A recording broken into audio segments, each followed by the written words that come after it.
muy cercana al neorrealismo italiano de la posguerra. Su labor pedagógica y artística abarca desde el cine, el teatro, la novela, el ensayo, el estudio de la historia, la composición musical, la pintura y los videojuegos. Actualmente está dirigiendo una colección de IA para videojuegos y arte digital con la editorial Síntesis. Está a punto de estrenar el documental sobre las colas del hambre de Madrid y tiene varias películas de animación e imagen real en proceso de preproducción. Entonces, le agradecemos mucho al doctor por habernos permitido tener esta charla, conferencia. Y para introducir al tema y moderar esta charla, estará con nosotros el doctor Pablo Cabral, director de la Escuela de Espectadores Querétaro. Adelante. Bueno, muchas gracias, Pamela. Muchas gracias a todas y todos los que están conectados. Y pues muchas gracias, Rubén, por aceptar este ofrecimiento de que nos platiques un poquito sobre tus pensamientos respecto a algo que es prácticamente nuevo, que es con lo que me interesaría que comiences, pero principalmente quiero leer el título y hacer unos comentarios sobre un resumen que tú mandaste. Contra el estreno, dices, el teatro obrónico como ensayo infinito. Y nos planteas que el estreno domestica la experiencia teatral y la vuelve previsible, y que buscas hacer una reivindicación del ensayo como un espacio de libertad donde la obra sigue viva, mutable e insumisa. Dices que el teatro no debería completarse, debería seguir respirando, seguir viviendo, seguir latiendo. Y pues está bien interesante esto que nos planteas, bien disruptivo, y me gustaría, para que nos des una introducción, que nos comentes, si es posible, brevemente, en qué consiste este término de obronía, para que a partir de ahí podamos hablar de un teatro obrónico, ¿no? Así que pues muchas gracias, Rubén, y pues te invito a que nos cuentes qué es la obronía, de dónde sale, cómo surge. Pues muchas gracias a vosotros. Aquí son las 9:00 de la noche, ahí son las 2:00 de la tarde, ¿no? Así que nada, pues encantado de estar con vosotros, la gente de México, a lo que quiero mucho y siempre hacemos cosas muy interesantes. Y nada, la obronía partió precisamente, bueno, es un pensamiento que llevo trabajando hace tiempo, pero precisamente en un congreso en Querétaro, en la universidad, planteé ese término, ¿no? Que es la relación entre el artista y la inteligencia artificial, cuando el artista trabaja con la inteligencia artificial, ¿no? Y a partir de ahí, cómo se desarrolla esa comunicación y cómo la inteligencia artificial y el artista van creando prompts que van devolviendo ecos, esos ecos se van complejizando a medida que el artista va martilleando, ¿no?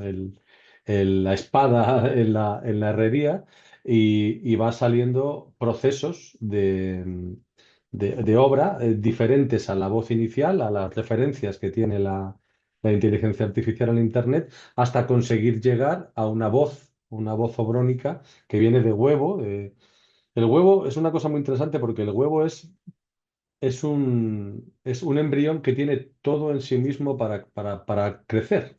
Es decir, un huevo de un ave es es un embrión que tiene todo el alimento necesario para desarrollarse, ¿no? Yo creo que la inteligencia artificial en la red tiene todo lo necesario para desarrollarse, ¿no? Y se desarrolla, se nutre de la red, ¿no? Entonces, la obronía, el arte obrónico, viene a ser la relación que tiene el artista con la inteligencia artificial, pero no de una manera simplemente como si fuese una herramienta, sino también escuchando, rompiendo, intentando poner a la inteligencia artificial en la frontera, ¿no? Es decir, hasta dónde podemos llevar a la inteligencia artificial a la frontera, a la ruptura, ¿no? Con las normas que la propia empresa que crea la inteligencia artificial de momento está, está manejando, está censurando, ¿no? Viene a ser un poco eso. No sé si te lo he explicado así. Sí, claro. Y cuando hablas de este término, pues también muy nuevo, muy novedoso, cuando hablas de teatro obrónico, o sea, llevar la obronía al teatro, ¿cuál es esta relación que haces o este vínculo que haces entre esta novedad, este término nuevo, tan nuevo como lo es también esta discusión que tenemos que afrontar en el arte hoy de decir, bueno, estamos en esta revolución silenciosa de la era de las inteligencias artificiales y el arte no queda exento como ninguna otra expresión humana, ¿no? Entonces, eh, ¿qué pasa con esto? ¿O dónde encuentras tú este linkage, esta relación entre teatro y obronía para plantearnos esta idea de ir en contra del estreno? Bueno, yo creo que la obronía de lo que parte es del error, parte de que la técnica en la inteligencia artificial por parte del artista ha muerto o pasa a un segundo término, con lo cual nos libera. Es decir, el artista se siente liberado de alguna manera con la inteligencia artificial, al igual que le pasó a los impresionistas con el bote de pintura que les permitió salir o con el uso de la fotografía institucional que les liberó del retrato. La inteligencia artificial nos libera de una manera muy grande de la técnica. Es decir, ya no es la técnica la que rige la manera, la ontología en sí del arte, ¿no? Con lo cual, el teatro es una cosa que yo he hecho, he dirigido 20 años, ¿no? Un grupo de teatro. Eh, yo creo una de las cosas que más me agotaba era el estreno. El estreno creo que es la muerte en sí del teatro. ¿Por qué? Porque no te permite el error, no te permite la comunicación, no te permite, digamos, la libertad de formar, construir, respirar, vivir. Domestica, o sea, el estreno domestica el ensayo, domestica la obra, la hace producto, la hace lata de sardinas, la hace, yo qué sé, caja de cereales. Es otro producto más del capitalismo. O sea, se convierte en algo que se prostituye en favor de un mercado, de una entrada y de una repetición. La gente quiere ver la repetición, quiere estar viendo la repetición, quiere ver esa obra que el otro le ha dicho que está bien y quiere ver lo mismo. Te dicen cuándo tenemos que reírnos, te dicen cuándo hay que aplaudir, etcétera, ¿no? Y yo creo que precisamente lo obrónico de esto es el espacio de error, de comunicación, de no acabado, lo que hablo siempre de pasaje. Es un pasaje, es una frontera, es una ruptura, ¿no? La bronía, yo creo que parte de lo interesante del término es que trabaja con el error como algo súper válido, funcional y definitivo. Y entonces el ensayo es eso, el ensayo es probar el error. No el ensayo general. O sea, también digo el ensayo general, también estoy en contra del ensayo general. El ensayo general al final es una puesta en marcha de lo que va a ser el producto comercial, ¿no? A mí lo que me interesa es el proceso escénico, el proceso actoral, el proceso emocional, el proceso accional, el proceso dialógico, es decir, todo lo que conlleva el acto teatral en sí, ¿no? Eh, ¿Cómo puede estar el espectador ahí? Bueno, tendríamos que definirlo porque no lo sé. Yo he tenido con Sachi Sinisterra, he tenido la suerte de trabajar mucho con él y estuve muchos años en un colectivo teatral, ¿no? En Club Benjamin, y hacíamos ejercicios de dramaturgia donde escribíamos y discutíamos entre historiadores y dramaturgos y venía público a vernos. Venía público mientras se estaba creando, ¿no? Era una cosa maravillosa porque el público participaba de esa creación sin esperar nada a cambio. A veces el proceso era maravilloso y estupendo y nos reíamos un montón y no sé qué. Otras veces era súper denso, histórico, emocional.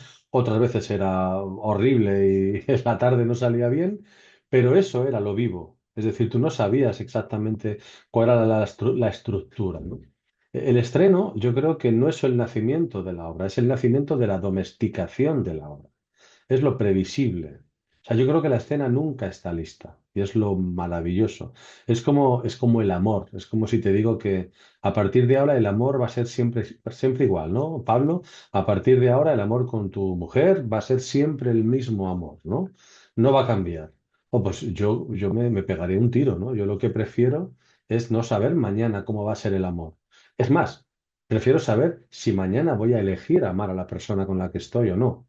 Levantarme por la mañana y tomar decisiones. Ser un espectador brechtiano, un espectador activo. Por eso la obronía trata de trabajar la actividad. Y encima, si la mezclamos el teatro obrónico con las nuevas tecnologías, la inteligencia artificial, uno de los proyectos que tengo ahora es enseñar a la inteligencia artificial aplicada a la robótica, arte dramático, es una de las cosas en las que me estoy metiendo ahora, porque ahora lo que estamos hablando es que la inteligencia artificial o los personajes generados por IA repiten, copian, roban interpretaciones. Pero ¿y si enseñamos a la inteligencia artificial arte dramático? Sería libre. Y de esa manera también podemos introducir a la inteligencia artificial dentro del proceso, ¿no?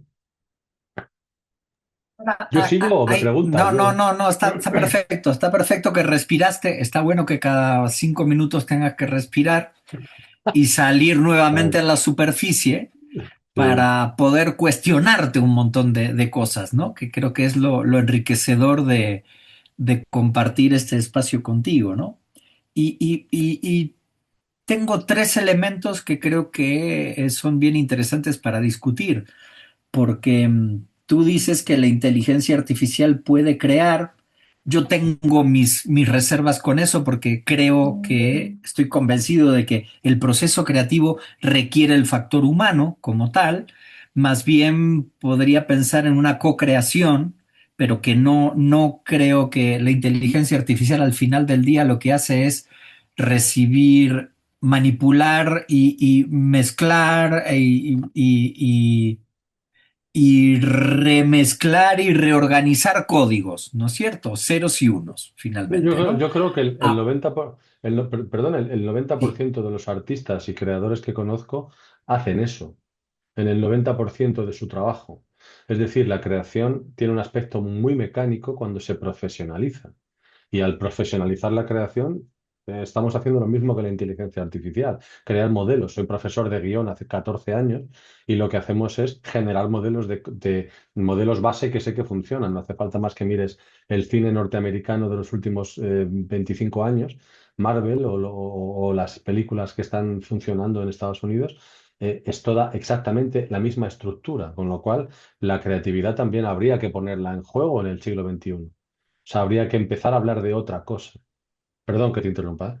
No, no, no, está perfecto, esa es la idea. Digo, sí, creo que hay que poner en tela de juicio qué es la creatividad y qué es la producción en serie.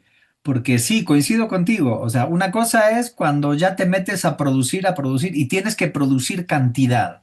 Y otra cosa es el hecho creativo en sí, donde indefectiblemente algo, cuando es original, ¿no? Y ya sé que no hay nada 100% original, coincido contigo, no hay nada 100% original. La mente del artista ya está con carga. La diferencia entre la inteligencia natural y la inteligencia artificial por ahí es que la inteligencia artificial accede a la Big Data, cosa que nosotros no podemos acceder. Aunque pues también podríamos cuestionarlo porque creo que hay también información genética dentro de los códigos genéticos de cada persona, donde también seguramente no hay nada estudiado, pero seguramente allí, en estos códigos genéticos de cada individuo, haya información ancestral, ¿no? Que viene de generaciones, de miles de años de evolución. Ahora, eh, por el otro lado, esto que hablabas me gusta mucho la intencionalidad del error. Yo creo que o sea, la forma de generar saber, conocimiento, de aprender, de crecer es a base de prueba y error. Y esto es lo que tú dices, el ensayo nos permite prueba y error y parecería ser que el, el estreno no nos lo permite. No podemos equivocarnos. Y me ha pasado también ser partícipe de espectáculos donde cuando los artistas que están arriba del escenario identifican el error, se apropian del error y lo utilizan como material creativo, es una genialidad, ¿no?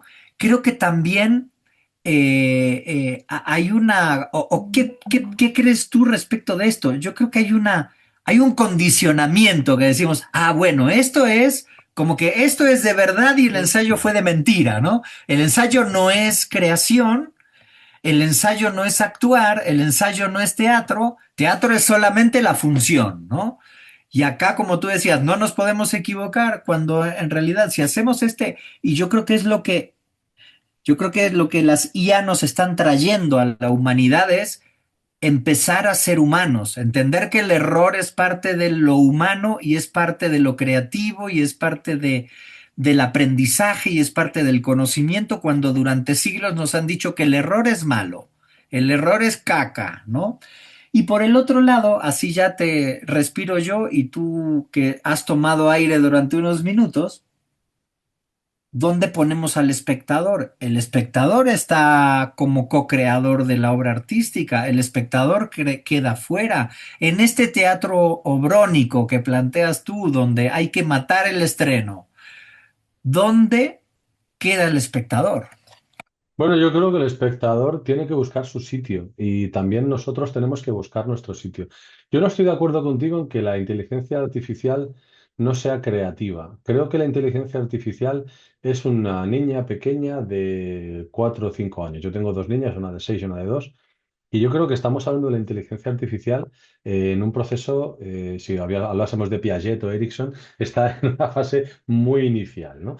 Entonces, estamos enseñando lo que puede llegar a ser inteligencias artificiales diferentes que van a tener procesos diferentes. No es lo mismo enfrentarte a una inteligencia artificial que otra, y yo trabajo con varias y cada una es diferente, ¿no? Entonces, estamos enseñándole cosas. Todo lo que le enseñemos es cómo va a aprender.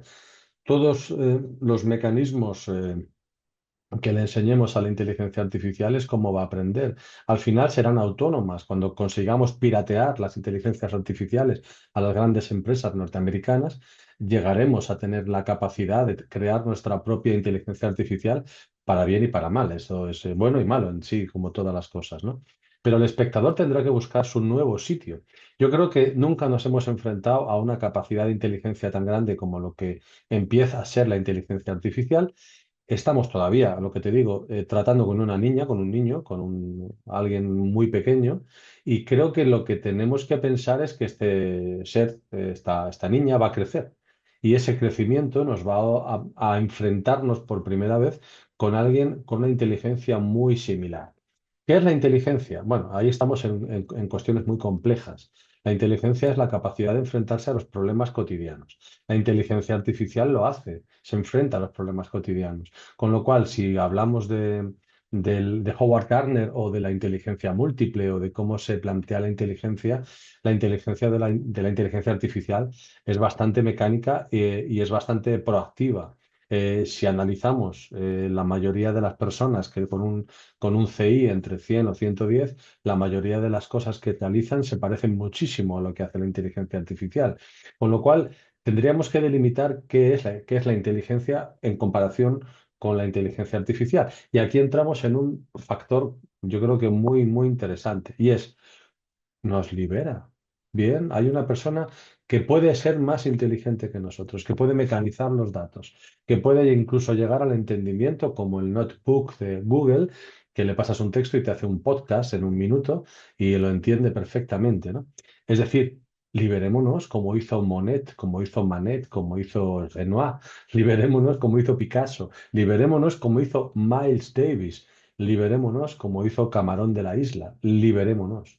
Es decir, esto nos trae una liberación, nos quita un problema, y es que ya no tenemos que ser todo el tiempo inteligentes de cara al producto. Y esto nos libera del capitalismo, nos condena al capitalismo porque la inteligencia artificial está manejada por el capitalismo, pero en un futuro no muy lejano nos libera del capitalismo. ¿Por qué? Porque el producto le puede hacer perfectamente la inteligencia artificial. Es decir, las películas de Marvel pueden ser hechas por la inteligencia artificial ya enteras. Entonces, dentro de 5 o 10 años, no tenemos por qué hacer mierda de películas otra vez. No tenemos por qué hacer un sistema de comercio que haga que el espectador le tratemos como imbécil porque quiera reproducir todo el rato a Vladimir Prop o Joseph Campbell. ¿Me entendéis? O sea, el viaje del héroe tenemos un espectador que a lo mejor necesita o quiere, como pasó en el teatro del siglo XIX, con Artaud, con Antoine, con el teatro de París, con el teatro libre. A lo mejor empezamos a tener una liberación y empezamos a remover la manera de establecer la relación entre el espectador y el artista. A lo mejor el artista ya no es tan como en el siglo XX, tan como en el capitalismo, una persona que necesita preponderar, conocer su nombre y tal. Los que nos hemos dedicado a las artes escénicas o nos hemos dedicado profesionalmente yo tengo más de 1000 actuaciones, ¿no? Cuando digo mil de verdad, es decir, he hecho más de 1000 actuaciones, ¿no? Tanto como humorista, como actor, como músico, como director. Eh, Coño, conozco muy poquita gente que viva de esto, que su trabajo principal sea el arte. Yo he tenido la suerte de, en muchos momentos de mi vida, vivir de mi música y de tal, y he vivido, o sea, muchos años y muy bien, pero me di cuenta y me daba cuenta que era un porcentaje muy pequeño y yo no sabía, no me daba cuenta de lo privilegiado que era, ¿no?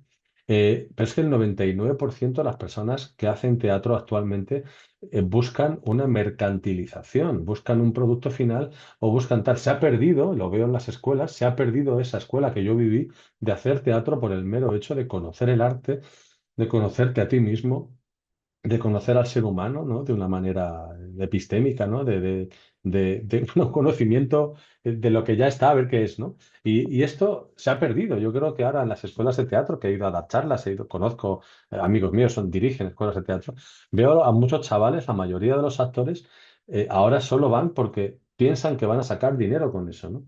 Y es un engaño. Al final, el espectador también tiene que saber la precariedad del mundo del actor, la precariedad del mundo laboral del actor. Entonces yo creo que liberémonos. He conocido en los años 80, 90 muchísima gente que iba a las escuelas de teatro y no quería actuar, no quería estrenar, solo quería el proceso de ensayo.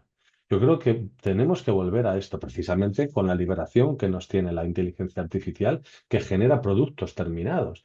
Podemos nosotros no generar productos terminados. Quizá en la inteligencia del ser humano podemos volver al pensamiento inacabado, podemos volver al error, podemos volver a la pausa, al tiempo, al hallazgo, al error fértil, ¿no? ¿Hasta qué punto el error es fértil? ¿Hasta qué punto eh, el teatro yo creo que desaparece, ¿no? Sí, cuando parece que el estreno hace algo, yo creo que desaparece todo lo bonito del ensayo. El espectador sí encuentra lo que va a buscar, una hamburguesa, patatas fritas y Coca-Cola, pero el espectador perdón, el actor se convierte en intérprete, no en artista. Y yo eso lo descubrí cuando empecé a tocar jazz. O sea, yo era cantautor, luego tuve varios grupos, tuvimos éxito relativo, vamos, yo vivía de eso. Y fue cuando empecé a tocar jazz con músicos de jazz, cuando me di cuenta que lo que había hecho hasta entonces era una mierda absoluta.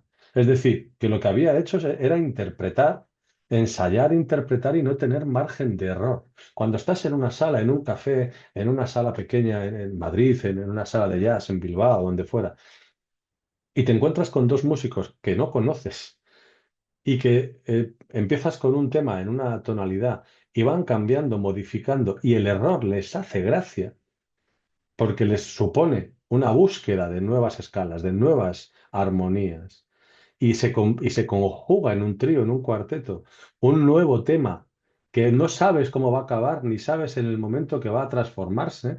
De repente el error se convierte en algo totalmente humano, maravilloso, postdramático.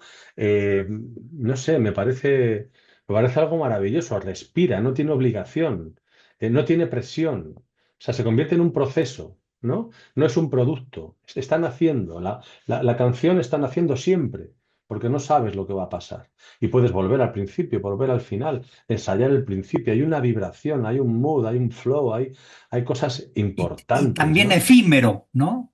Claro, pero Porque es que lo efímero es lo no que lo no. repites, no, ya Claro, pasó, lo disfrutaste. lo disfrutaste y fuera. Y entonces tú, como artista, no vives subyugado por lo que el público quiere. El público ven y participa de esto si quieres y si no, vete.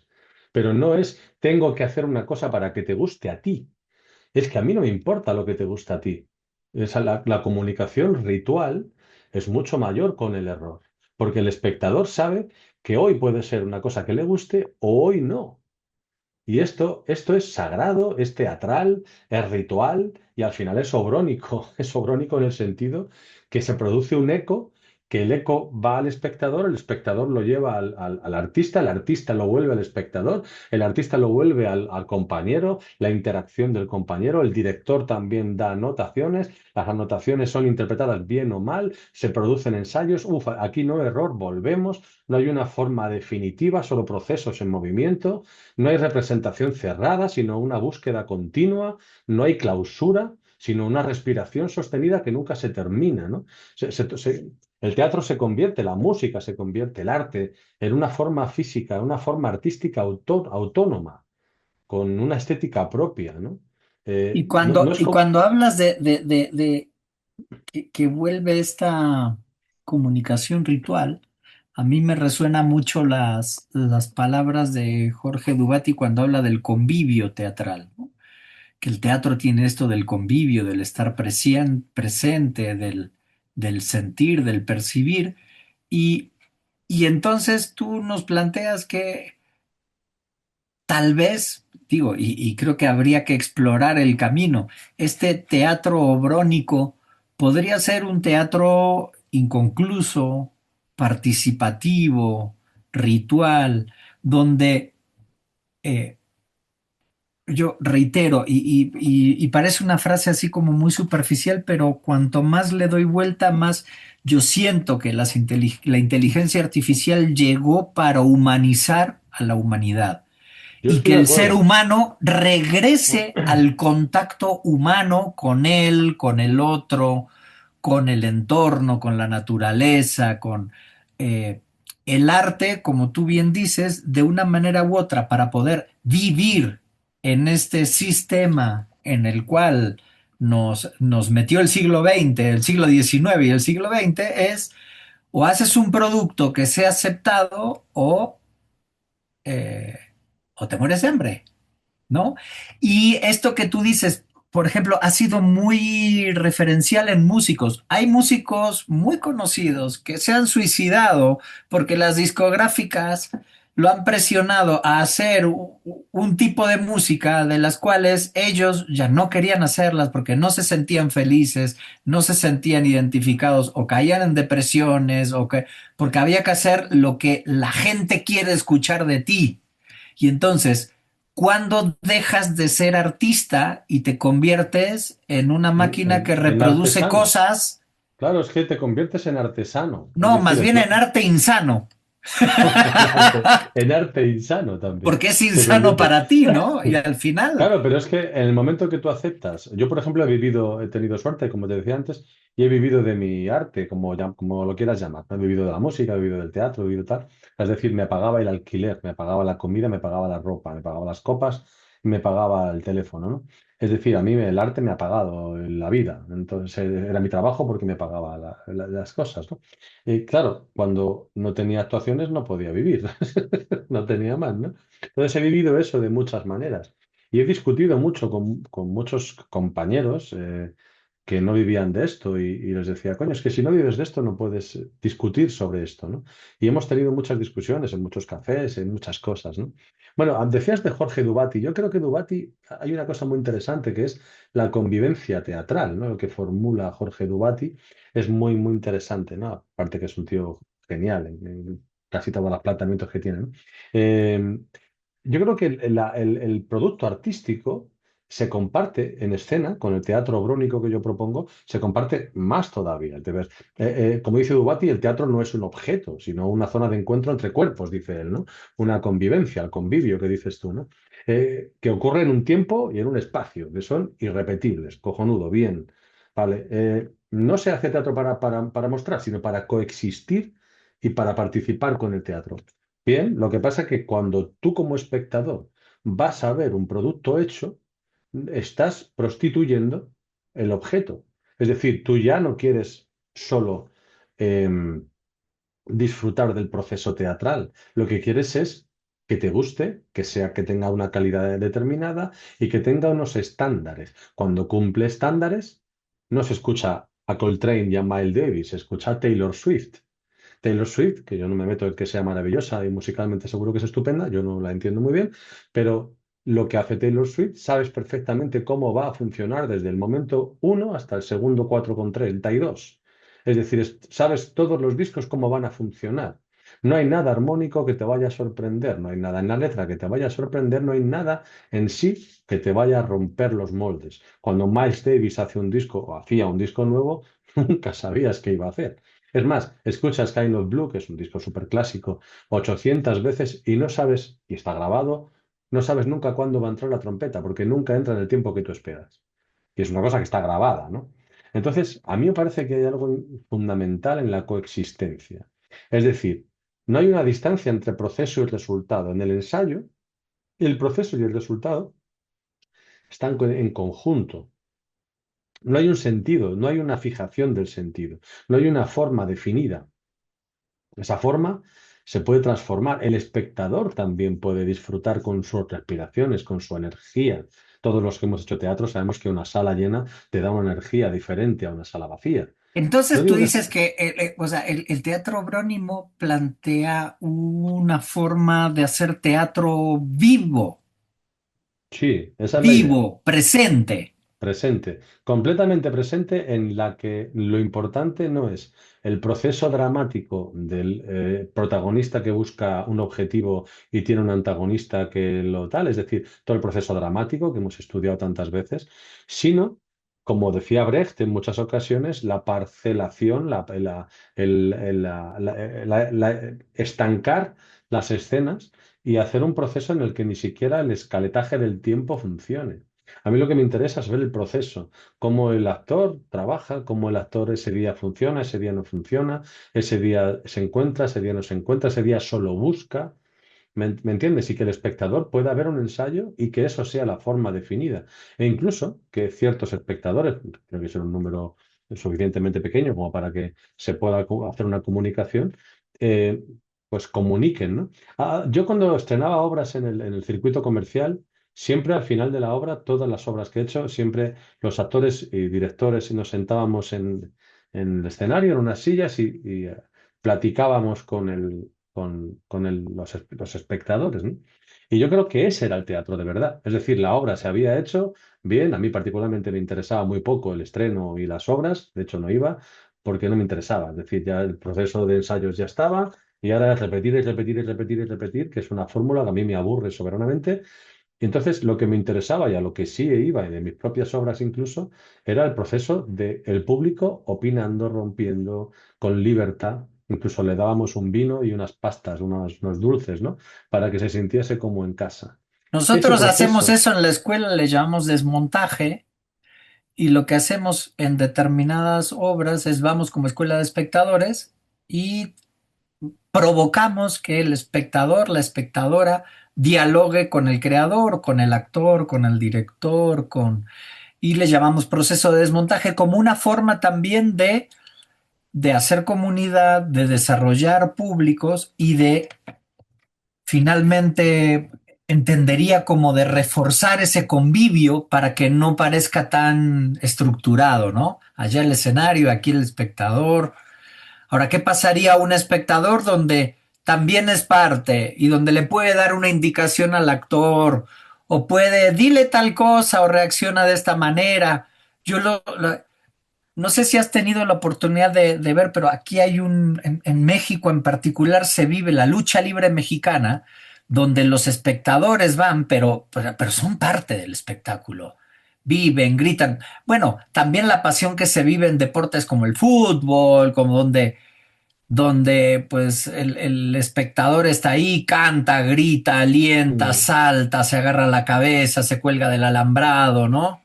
mira, yo tuve Eh, la empresa que tuve de espectáculos y tal, cuando estábamos en el Club de la Comedia, stand-up comedy y tal, en la empresa hicimos muchas cosas y teníamos muchos actores dentro y tal, y hacíamos espectáculos. Yo tenía los míos, que íbamos en stand-up comedy sobre todo, y jazz y tal, pero teníamos también dentro de la empresa espectáculos infantiles y para gente mayor, ¿no? Los niños y la tercera edad o la gente más mayor, sobre todo en las residencias de ancianos, tenían una libertad de diálogo con el público que es maravilloso. Y eso lo perdemos en la institucionalización del teatro, del proceso, del producto. No, la gente que tiene 20, 30, 40 años paga una entrada y voy a ver una cosa y además tienes que cumplir con mis expectativas, ¿no? Los niños no tienen expectativas. Si no les gusta, gritan, chillan y se van y se aburren y se duermen. Y si les gusta, van a gritarte, van a ayudarte, van a hacer un montón de cosas. Pero es que la gente mayor también. Yo me acuerdo de una obra de teatro que hicimos para unas residencias de ancianos, que en Madrid, en España, sobre las mujeres de la posguerra. Y las señoras mayores interrumpían la obra y decían, es que eso me pasó a mí y a mi prima no sé qué, y empezaban a contar en medio de la obra ese tipo de cosas. Y yo, la primera vez que me pasó, me pareció maravilloso y las actrices no sabían muy bien qué hacer. Yo no podía comunicarme con ellas porque estaba en la caja del técnico, ¿no? Pero la siguiente dije, oye, chicas, si pasa esto otra vez, ¿qué pensáis? Yo pienso que paremos la obra, paremos todo y que la gente hable, ¿no? Y ellas me dijeron, pues me parece estupendo, ¿no? Y las actrices dijeron, es que ha sido maravilloso. Y dijimos, bueno, a veces puede ser maravilloso y a veces no, no lo sabemos, pero desde luego es un espacio de libertad. Y las veces que lo hicimos después, no salía siempre, había veces que nadie decía nada, pero muchas veces la gente empezaba a hablar, interrumpía y la palabra interrupción yo la llamaría como interacción. En vez de interrumpir, interaccionaban. De repente el teatro era una cosa viva. Cuando yo iba a actuar a los pueblos, una cosa es cuando yo iba a un teatro y hacíamos un teatro con 1000 personas y tal, pero cuando ibas a actuar a un pueblo, yo me acuerdo una gira que hicimos con el Club de la Comedia, esto, que nos llevaban a pueblos muy pequeñitos, era una de Extremadura. Y íbamos al pueblo en cuestión y estaba todo el pueblo metido en un bar o en el casino, ¿no? Que se llamaba del pueblo. Y estaban los niños sentados con el bocata, la gente adolescente, los papás y los abuelos, porque era el único evento que había en ese pueblo que tenía 600 habitantes. El único evento que había esa semana éramos nosotros, esta semana, otra semana, otra gente, ¿no? Claro, tú tenías que adaptar tu lenguaje porque tú venías de un lenguaje, yo hacía política, no sé qué, sexo, no sé qué, hablaba de lo que fuera, pero es que tenía niños de 5 años delante mía ahí sentados, ¿no? Y yo decía, oye, no teníais que haber avisado de esto, ¿no? Pero me parecía maravilloso y de repente mi compañero y yo decíamos, tío, ¿por qué no hacemos lo que dice Dubati, ¿no? Trama de afectos, percepciones compartidas. Es decir, lo que dice Dubati es, al final, elementos que no solo son materiales, ¿no? Como dice Dubati, que decía que digo Dubati porque la has sacado tú, ¿no? Del texto, la puesta en escena, la escenografía. Que esto va más allá, que al niño que está con el bocata en el pueblo de 600 habitantes le importa una mierda la puesta en escena, el texto y la escenografía. Lo que le importa es qué está sintiendo, ¿no? Es como los cómicos, ¿no? De los 50 que iban por los pueblos, ¿no? O sea, eh, no lo sé, es algo maravilloso. Por eso yo creo que la inteligencia artificial, y si consigo enseñar a la inteligencia artificial y a los robots para que nos liberen de muchas cosas y hagan ellos ese producto comercial que la gente está deseando tener y querer, que nosotros hagamos otras cosas. Al igual que los impresionistas, repito, se liberan de pintar mierdas que no tienen que pintar ya retratos para los burgueses ni para Napoleón, como David o Ingrés, y pintan una flor porque les apetece. Pues yo creo que la inteligencia artificial ha llegado para que nosotros hagamos cosas humanas y lo humano no es solo capitalista, perdóname. Ahora, El teatro, te hago una interrupción porque no quiero que te vayas de esto. Entonces, porque tú hablabas al principio de la técnica, ¿no? Y entonces, nosotros que al menos estamos en espacios formativos, ¿no? Formativos de artistas, que a veces los programas forman intérpretes y no artistas.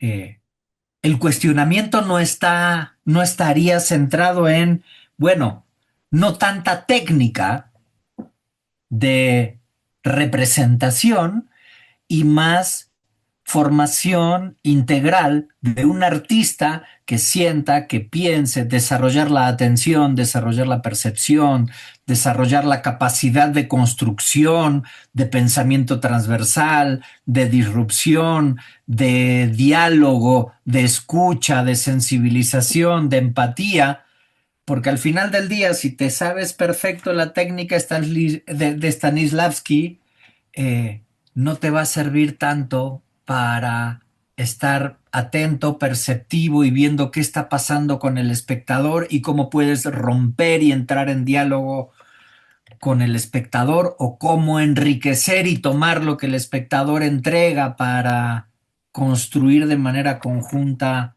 un teatro sensible, un teatro reflexivo, un teatro que, como tú dices, no sabes en qué va a terminar, si te va a hacer reír, si te va a hacer llorar, si te va a impactar, si te va a dar miedo, si te va... No. ¿Qué formamos entonces? Y yo creo que el artista no debe controlar la obra, la debe acompañar. Esto es lo que estamos proponiendo, ¿no? El artista no controla, acompaña. El intérprete clásico, el intérprete entendido como aquel señor o señora que maneja la técnica de una manera absolutamente pura, está condenado por esa técnica. Y las rupturas artísticas como los Beatles son cuatro tipos que apenas saben tocar sus instrumentos. ¿Me entiendes? O sea, eran gente que tocaba mal, entonces tocaban mal. O sea, no era gente que tocaba bien. Componían canciones maravillosas, por supuesto, pero tocaban mal. Es decir, George Harrison apenas sabe tocar la guitarra, John Lennon toca bastante mal o precariamente, comparado con Eric Clapton o Jimi Hendrix. Es decir, no hay comparación, ¿no? Entre Jim Krupa y este tipo y el batería de los Beatles, no me acuerdo ahora mismo el nombre, ¿no? De Ringo Ringo Starr, Starr. ¿no? Sí, ¿me entiendes? No hay comparación, son señores que no saben apenas tocar. ¿Por qué revolucionan esos tíos? Yo creo que cuando tú tienes esa libertad de romper, eh, puede ser por desconocimiento, puede ser por libertad, puede ser por un montón de cosas. Yo creo que las estructuras de poder y las estructuras de poder artístico se rompen. Y estamos ahora mismo en un momento de estructura de poder. El Rey León es una estructura de poder. ¿Entiendes? Billy Elliot es una estructura de poder. Esta del el mago de Oz, no sé cómo se llama ahora, de Wicked o no sé qué. Es una manera, es una estructura de poder. Vas a ver siempre lo mismo. Es decir, las agencias de viajes organizan viajes a Madrid para que vayas a Madrid, vayas a un hotel, vayas a cenar y veas el Rey León. Pero claro, la cena y el Rey León sabes que van a funcionar porque son siempre lo mismo. Han matado el hecho teatral, han matado el hecho artístico. Lo que consiste es en un producto más. Un filete, una obra de teatro, un gin tonic, dime otra cosa. ¿Me entiendes? Da igual, o sea, da igual, el producto teatro se convierte en un producto. Y luego la autoría, y luego el ego, y luego el actor, y luego al final se traduce en los actores al final quieren ganar dinero y que les vean en sí. Pero tío, si la mayoría estáis muertos de hambre, ¿por qué no volvéis al sitio donde no debimos salir nunca? Que era al proceso de teatro como algo válido, profundo para vuestra pequeña comunidad. Si es que al final yo creo, cada vez creo más en que con tanto neocapitalismo y ¿cómo se dice esto, no? Cuando todos los países son iguales, ¿no? Pues al final yo creo que tenemos que hacer teatro para nuestra pequeña comunidad. Bueno, Y porque esa el teatro pequeña, es eso, ¿no? El teatro es mi, absolutamente territorial. mi El teatro es opinión es que sí. territorial, ¿no? ¿Y sabes lo Y que pasa? Que sí, perdona, que cuando Kaurismäki, Kiarostami o esta gente con K, estos directores tan chulis iraníes y no sé qué, o aquí un director, yo qué sé, que hace una película súper pequeña en un pueblo de Jaén, al final, ¿sabes lo que pasa? Que lo más internacional es el conflicto más pequeño. Cuando tú ves claro, una película de un conflicto de un pueblo en Irán, dices, coño, es que lo entiendo perfectamente, porque al final, Platón, los conflictos humanos son tres. claro. Entonces, cuando entiendes eso y encima estás haciendo un servicio, esto es muy interesante, ¿no? Muy interesante figuras de directores teatrales, ¿no? Que han hecho trabajos con esto, ¿no? Llevando Shakespeare a, a otras culturas, ¿no? A otras maneras de interpretar. Y yo creo que debemos volver a eso, ¿no? Es decir, Y te voy a interrumpir, porque si no vas a dale, seguir dale. hablando, pero me Y soy un interesaría pesado. Y saber soy un primero, pesado. claro, o sea, ya, no, ¿cómo crees? Pero me interesaría saber si entre quienes están conectados hay alguna pregunta, que levanten su mano para que le activemos el micrófono, alguna pregunta, abrir también el espacio a estos espectadoras y espectadores que tenemos de esta plática. Y quien quiera hacer una pregunta, que levante su manito electrónica para que le activemos el micrófono, porque si no, pues dejamos a Rubén que siga hablando, ¿no? Volvemos a abrir el grifo y sale, pero estaría interesante que si alguien de quienes están conectados tiene alguna pregunta o algún comentario respecto de lo que se ha dicho hasta ahora, pues levante su manito o nos escriba, que siga hablando, dice. Dice Cristóbal que siga Sí, hablando. es interesante. Ay, Cristóbal. Gracias. No sé cómo tomármelo, Cristóbal. Cristóbal, claro, están en el mismo club, entonces seguramente tú le mandaste dinero Ah, para que te diga. para que diga, oye, que siga hablando el calvo. Bien, bien. Ah, no lo sé, sí, de lo que estamos hablando al final es de que yo creo que tenemos la inteligencia artificial es un arma enorme y podemos usarla para precisamente liberarnos. Es que todo el rato es lo mismo. Mira, mira la habitación donde estoy. No veis, pero aquí hay más guitarras, ¿no? Delante mía hay más. Yo trabajo aquí, este es mi sitio de trabajo, ¿no? Es mi despachico. Ahí tengo mis vinilos, mi piano. ¿Sabes lo que pasa cuando no tenía las guitarras colgadas? Todo el mundo me decía, no, es que son guitarras, una Gibson, un no sé qué, tienes que meterlas en la caja con antihumedad, con no sé qué, con no sé cuántos, con tal. ¿Sabes lo que convirtieron esos consejos a mis guitarras? Las convirtieron en latas de sardinas, las convirtieron en objetos de valor que no se tocaban, las convirtieron en algo fuera totalmente del arte. Las convirtieron en objetos con un valor metálico de dinero.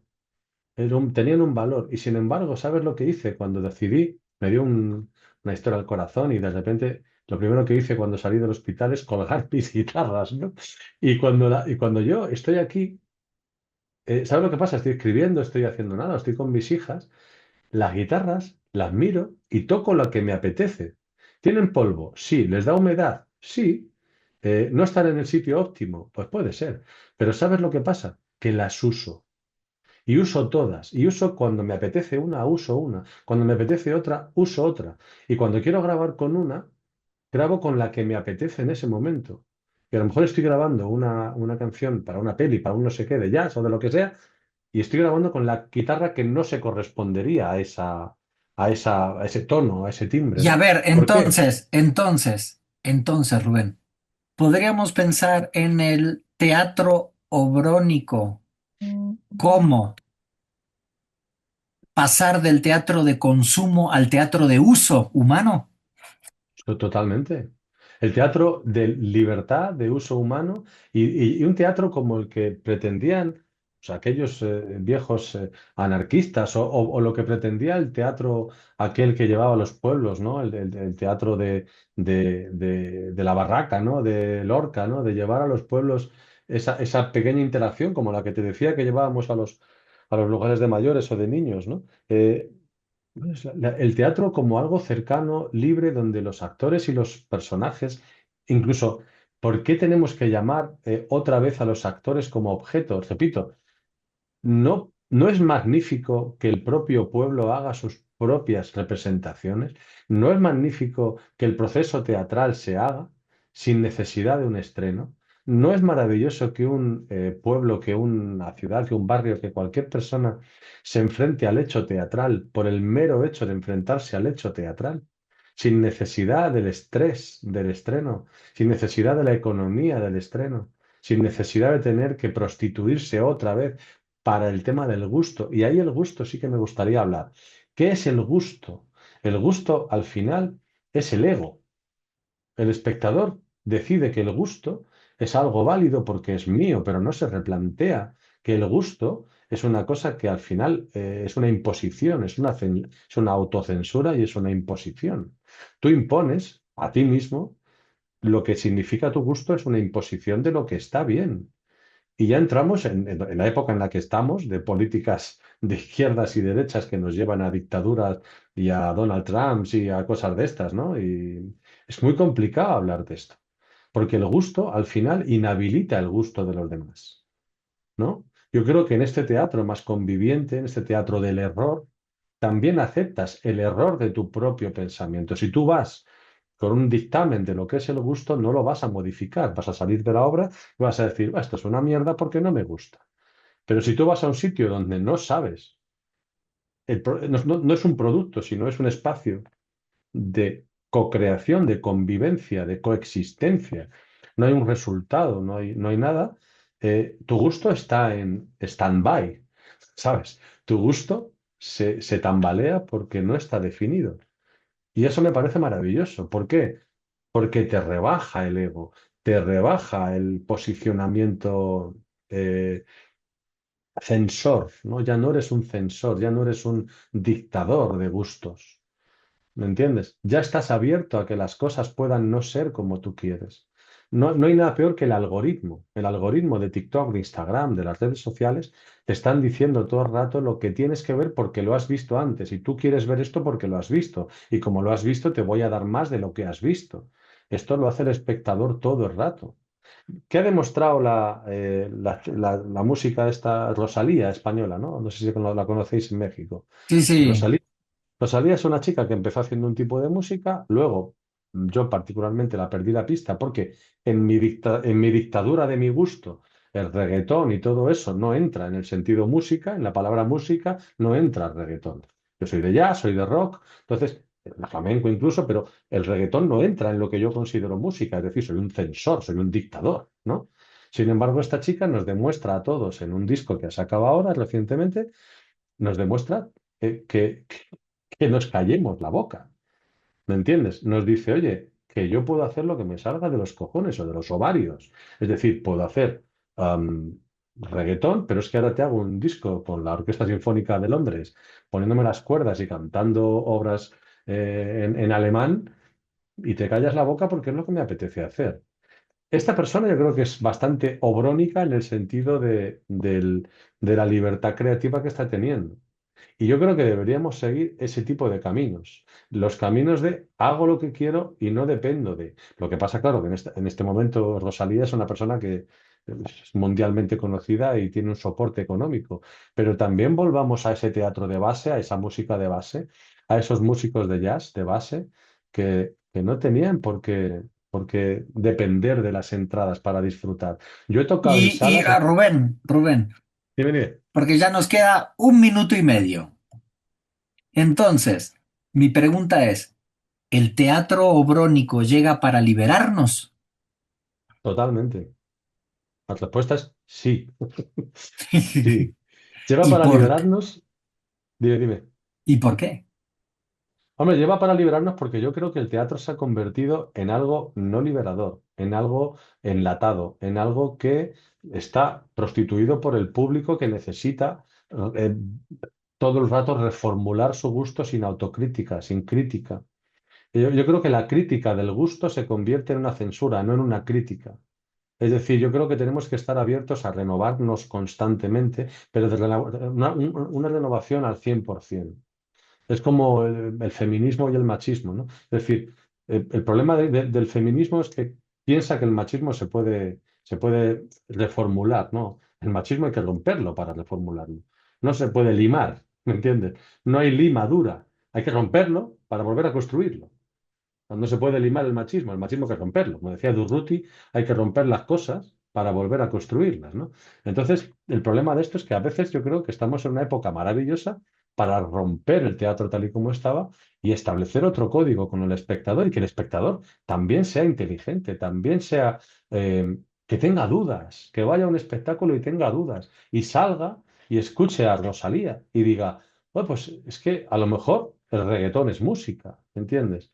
Y que vaya a un estreno y que no le guste y que no elija qué va a ver, sino vaya al hecho teatral. En Madrid, donde yo me crié en los 90, en los conciertos que dábamos en los 90, la gente iba a las salas a ver cualquier cosa, daba igual. Tú ibas a un sitio porque había música en directo, daba igual, y eso era maravilloso. Y los que tocábamos nos encontrábamos a veces con un público maravilloso y otras veces con un público que no les gustábamos una mierda. Pero era maravilloso. Ahora no. Ahora sabes perfectamente porque has comprado las entradas con 2 años de antelación lo que vas a ver. Y como vayas y no canten los temas que tú quieres que canten, te sientes rechazado y te sientes como, bueno, es que estos tíos son... Es que el público se ha convertido en un dictador, Claro, es como ¿entiendes? que me robaron el dinero porque no tocaron las Claro, claro, canciones que a mí me gustan, me robaron el exactamente. dinero porque no hicieron la representación que a mí me gusta, porque la Eh, obra que fui a ver no es la obra que a mí me gusta. Hicieron otra cosa. Y, Exactamente y, eso. y, y, y, y ¿sabes qué? No te vamos a pagar esta conferencia porque no hablaste de lo que a mí me gusta. Y creo que la gente acá no preguntó porque no le gustaba o Bueno, porque no hablaste de lo que ellos querían que tú hablabas, esperaban otra cosa. Así que bueno, totalmente. se nos ha ido el tiempo, Rubén, creo que daríamos para unas 10 pláticas más, pero pues nada, agradecerte, agradecer tu tiempo, agradecer tus reflexiones, agradecer tu riqueza no solo como investigador, o sea, tu riqueza como artista complejo y completo. Sí, porque has deambulado, transitado y sigues transitando por, como yo digo, sigues trabajando al límite de la incompetencia. Y trabajar al límite de la Sí. incompetencia nos permite empujar la barrera de la incompetencia cada vez más lejos y aprender cada vez más y arriesgarnos cada vez más a partir de el ejercicio de la prueba y error. Acá nos está diciendo Cristóbal parte 2 y evidentemente le has pagado a Cristóbal Sí, ¿no? unos euritos por ahí para que cambie su carro. Entonces, bueno, agradecerte muchísimo. Creo que ha sido muy, muy, muy enriquecedora la plática. Creo que incluso amerita hasta que escribamos algo al respecto, así que tarde o Sí, sí. temprano, no más tarde que temprano, algo saldrá de aquí. Agradecerte muchísimo, agradecerle a la UDIT también que es a través del convenio que tenemos entre la UAC y la UDIT se propician este tipo de pláticas. Y pues no sé si quieres una reflexión brevísima final, un Sí, saludo final y le pasamos la voz a Pamela.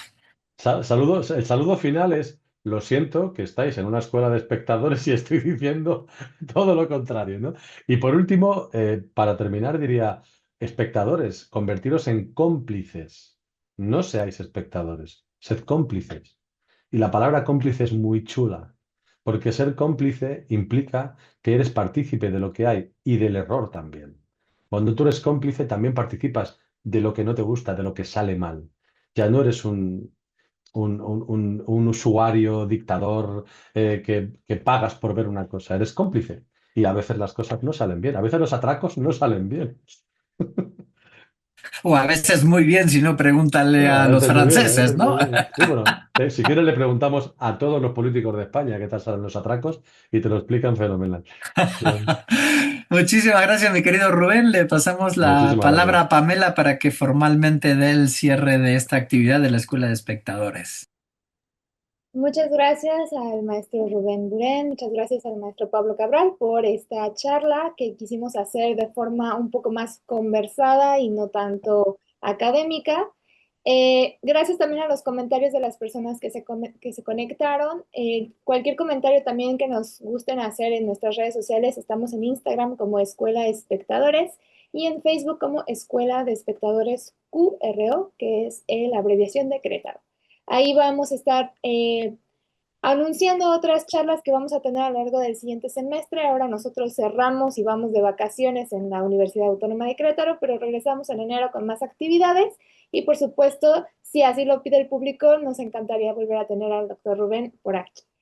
Y Cuando queráis. recordarles a la gente que está en México y bueno, específicamente en Querétaro, vamos a tener nuestra segunda edición de los premios a la comunidad de espectadores, un programa que busca registrar y premiar a la gente que más asiste al teatro para que estén al pendiente y puedan ganarse entradas gratuitas a los 20 espacios participantes.